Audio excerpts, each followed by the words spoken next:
see that? That is the Who Dat Nation, and it's playoff time. So, it's time, ladies and gentlemen.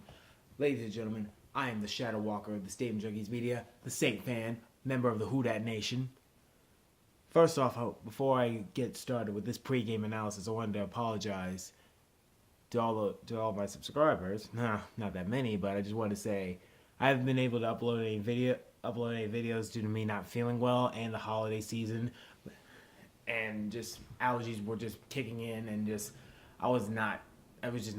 couldn't do it. I just couldn't do it. My sinuses were pretty bad, and a lot of stuff was going on in the holiday season, so I just couldn't have time. And after the Saints-Steelers game, the last game of the season didn't matter, but I want to talk about that game. That was just plain sloppy way to end the season, with the defense letting a backup quarterback do that much damage in your own home field.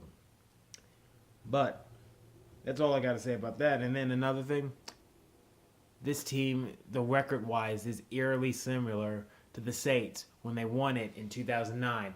The three teams they lost to are the same teams they lost to this season: Dallas, Tampa Bay, and Carolina. But that's all in the past. We got to worry about the here and now. And now, today, the first game of the Saints' 2018-2019 playoff run begins today against a team I didn't really expect it to be. I thought it was going to be Dallas. But Philly was like, don't forget about Philly. They survived against Chicago, and now they have to travel to the Superdome to face the New Orleans Saints. The last time Eagles and the Saints played, Saints absolutely destroyed the Philadelphia Eagles. But two things are different in this game. One, it's not Carson Wentz that's going to be the quarterback. It's going to be Nick Foles. And Nick Foles, for some reason, Foles' magic is real. Foles' magic is very real. It's been proven. He went up to Chicago, faced like the number one defense, and got away with a W. Granted, they needed a weird field goal kick to hit the crossbar in the post, but that's a different topic here or there. So the Saints get a rematch against the Philadelphia Eagles, and the Philadelphia Eagles were not too...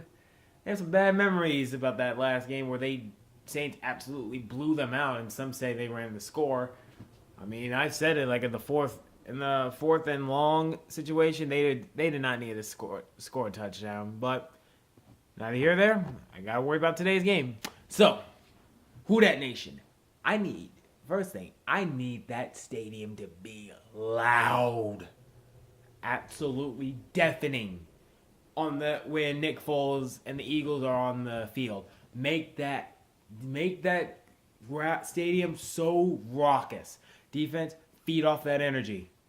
Look, I'm predicting the crowd is going to have a huge influence in this game because it's the Saints at home with that atmosphere.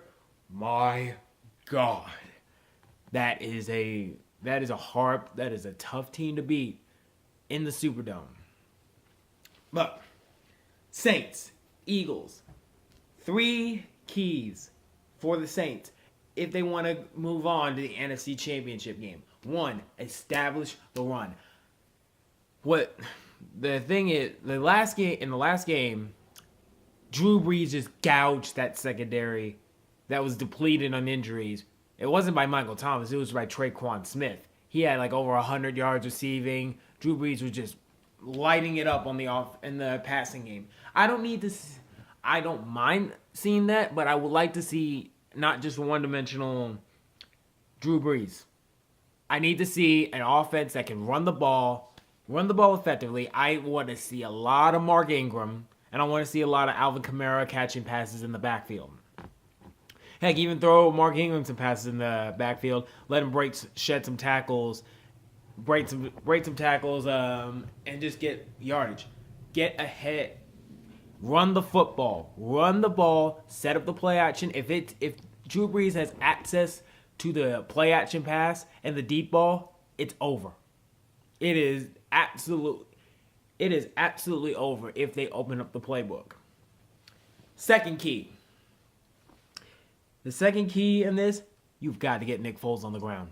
If Nick Foles has any time, the Eagles did a phenomenal job against Khalil Mack and the Chicago Bears. They were protecting him so well.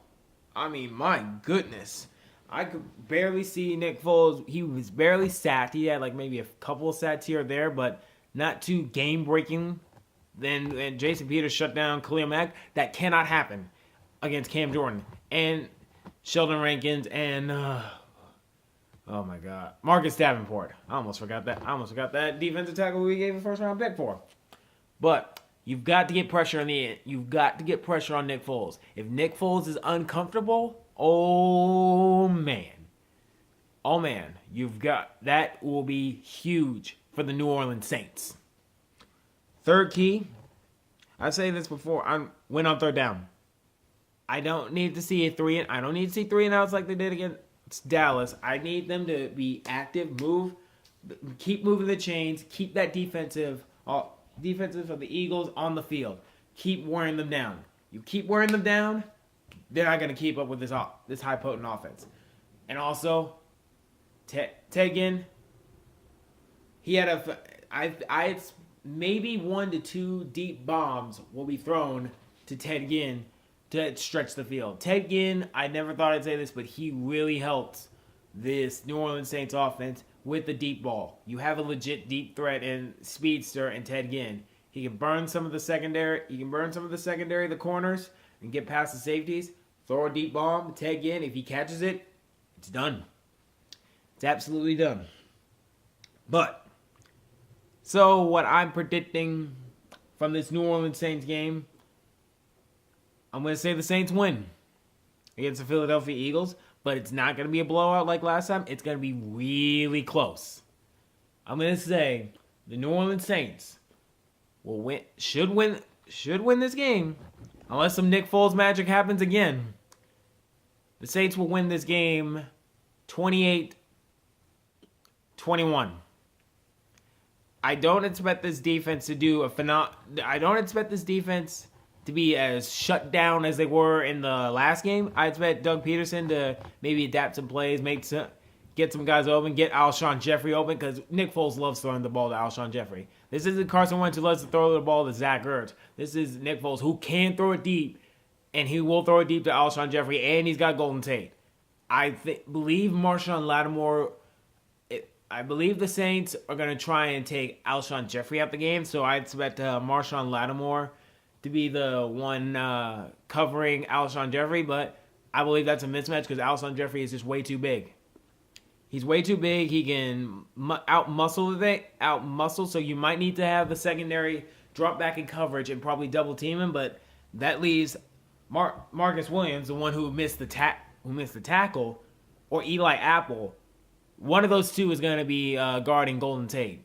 And I need to see that secondary bend but don't break. I expect them they're going to give up some big plays. They're going to give up some plays, but as long as you keep them out of the end zone and you keep them in check and where it's not like game breaking, they should be fine. But this is Nick Foles. I did not expect them to get this far, but kudos to them. But it's one thing to go to Soldier Field against not that great of an offense in the Chicago Bears. It's another thing to go to the Superdome and beat the Saints in the Superdome. Who Dat Nation is going to be loud. So, 3 more wins. If you win 3 more times, the Lombardi Trophy is ours. But we got to take it one game at a time. Can I get a Who Dat on 3, Saints on 6, NFC Championship at 9. 1, 2, 3, Saints. All right, let me correct that. Can I get a Who Dat on 3, Saints on 6, playoffs at 9. 1, 2, 3, Who Dat? 4, 5, 6, Saints. 7, 8, 9, playoffs. Let's go.